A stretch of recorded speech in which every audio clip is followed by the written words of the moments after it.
There are two distinct strategies to paying off your debt. We have the debt snowball method and the debt avalanche method. Although both are useful strategies in paying off your debt, but you might find one easiest to stick with, and as a result, will make a greater impact in your debt repayment plan.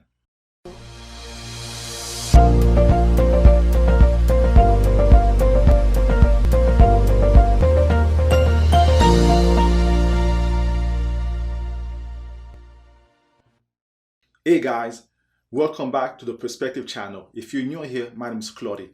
I'm a real estate agent and a mortgage broker here in Atlanta. I release video every week where I share my perspective on a range of topics from real estate to personal finance and business. In this video, I will compare the debt snowball method and the debt avalanche method, and you can determine which one is best for you. First, we're going to start with the debt snowball method. This method involves you paying the debt with the lowest balance first.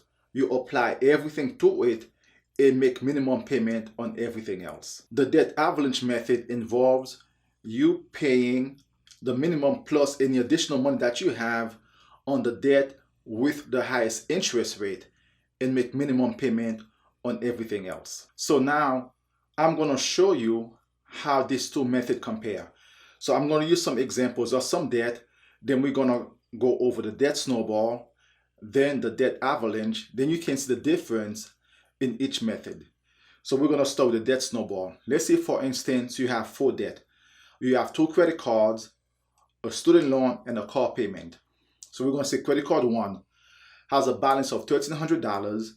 Your interest rate is 15.74, and your minimum payment is $35.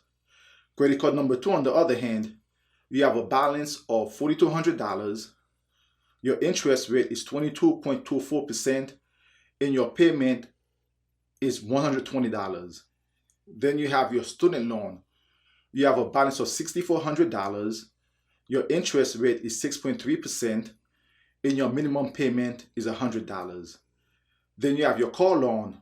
You have a balance of $10,750 with an interest rate of 7.2%, and your minimum payment is $175. Let's say, for instance, you allocated $650 to apply towards all your debt. So based on these four debt, the minimum payment total on this four debt is $430. So now, using the snowball method, you're going to start with the debt with the lowest balance.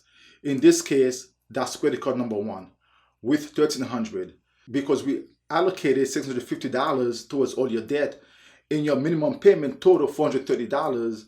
So you have a balance of $220 extra that you can apply towards your debt with the lowest balance. So in this case, credit card number one, $1,300. So you're going to do $220. You're going to plus the minimum payment.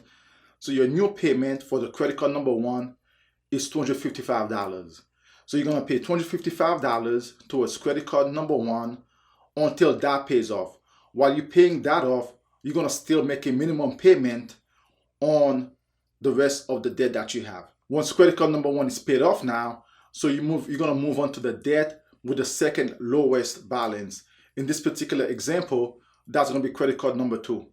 Credit card number two with the minimum payment of $120. So now, because you finished paying credit card number one with a payment of $255, so you're going to take that $255, then you're going to add it to the $120 you was paying on credit card number two now. So your new payment for credit card number two going to be $375. So you're going to keep doing that. You're going to pay $375 now. That's going to be your new payment on credit card number two until that is paid off. While you're doing that though, you're still maintaining your minimum payment on the other two debt. So once you finish with credit card number two now, you're going to move to the next one with the third lowest debt. In this case, that's your student loan. So you was making a payment of $100 because you finished paying credit card number one now, credit card number two now, you're paying $375. You're going to apply the $375 now towards your student loan payment, which is going to make it like $475. So you're going to make that payment every month until that is paid off. While you're doing that, you're still making the minimum payment on your car loan. So once you're done now paying off your student loan, so you're going to move to your car loan. So for the car loan now, it's going to be the $475 you're paying for your student loan plus the $175 minimum payment. So your new car loan payment going to be $650. So you're going to make that payment until that is paid off. So using that debt snowball now, you'll be able to pay your first debt in 6 months. Now let's see how the debt avalanche method will work. Instead of paying the debt with the lowest payment, we're going to pay the debt with the highest interest rate. In this particular example, the one with the highest interest rate is credit card number 2, which has a 22.24% with a minimum payment of $120. We're still going to take that extra $220 that we have left. We're going to apply it for credit card number 2. It's going to be $220 plus $120, give you a payment of $340. You're going to make that payment on credit card number 2 until credit card number 2 is paid off. While you're doing that, you're still making the minimum payment on everything else. Once you finish making that payment, you're going to move on to the debt with the second highest interest rate.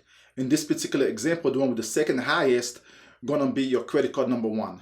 So now you're going to take whatever you was paying on credit card number 2, which was $340, you're going to add it to the minimum payment of credit card number 1, which is $35. Now your new payment going to be $375 for credit card number 1. So you're going to apply that to credit card number 1 until the credit card number 1 is paid off. While you're doing that, once again, you're going to keep making minimum payment on everything else. Once that is paid off, now you move to the debt with the third highest interest rate. In this particular example, the third highest interest rate going to be your car loan. So you're going to take the $375 you're paying on your card plus $175 minimum payment on the car loan. So you have a new payment now on your car loan for $550. So you're going to pay $550 on your car loan until that is paid off. When that is paid off now, you're going to take whatever you're spending on your car loan, you're going to take the $550 on your car loan plus the minimum payment you're spending on your student loan of $100. So your new payment on your student loan is $650. You're going to pay that until the debt is paid off. Using the debt avalanche method, you'll be able to pay your first debt in 15 months. So which method is faster and cheaper? Looking at the example I just covered, when you compare the debt snowball and the debt avalanche method, in the debt snowball, you're able to pay your first debt in 6 months. Compared to the debt avalanche method, you're able to pay your first debt in 15 months. For some people, psychologically, they want to see a win. If you're the type of person that get motivated by a small win, say for instance, if you're able to see that within 6 months you pay your first debt, that gives you motivation to go harder, then definitely that is something for you to consider. On the other hand, if you're looking at the numbers perspective and you see, okay, if you're able to knock the one with the highest interest first, you will save money in the long run, then that's a method for you. It all comes down to a comfort level and a personal choice. Well, whichever method you feel is right for you, that's the one you can follow. But the reality is, once you dig into the numbers and you can see now, when you use the debt avalanche method, you actually save $153 in interest and you were able to pay your debt in 40 months. That is according to Bankrate.com, the credit card payment calculator. Using the debt snowball method, you're able to pay your debt in 40 months. So the difference between the two methods using this example that I just highlight basically is 1 month and $153 difference. So using the debt avalanche method, like I suggested, you'll save money, $153, and you'll pay it like a month sooner. So the bottom line is, it comes down to your comfort level and psychologically, do you want a small win to make you feel good, to kind of give you the motivation and the wind behind you to push forward. So it comes down to a choice. So either method will work, but you have to do what is comfortable for you. If you guys find value in this content, as always, please don't forget to like, subscribe, and share. I want to thank you guys for watching, and I'll definitely see you on the next video.